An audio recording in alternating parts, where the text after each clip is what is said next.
Ever wondered what it's like to transport a puppy internationally? Join me on a day in my life as an international pet courier.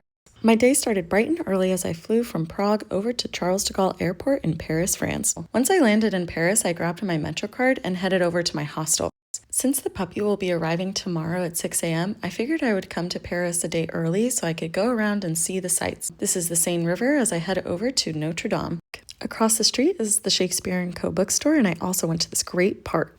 Then it was time to go back to my hostel to do some work and rest before it was time to go pick up the puppy.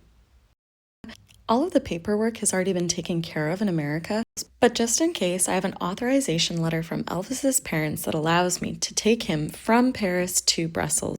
This is the train that will take me from Gare du Nord, where I'm staying, over to the Charles de Gaulle Airport. And this is our flight nanny, Shay. She's the one who brought Elvis over on the plane so that he wouldn't be alone. And here he is. He's so beautiful. I gave him some quick cuddles, and then it was time to say goodbye to Shay and her friend and head off for another train. Elvis is such a special dog. He made so many friends at the train station.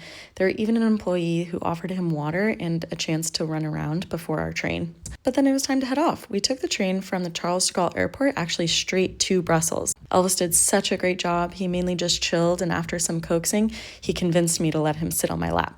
Once it was announced that we'd be arriving, it was time to get back into his carrier so that we could go and meet his family, but not before a quick potty break in the park nearby.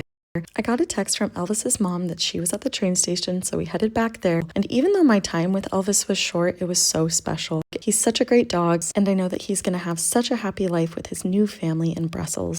If you have any questions, feel free to leave them in the comments below.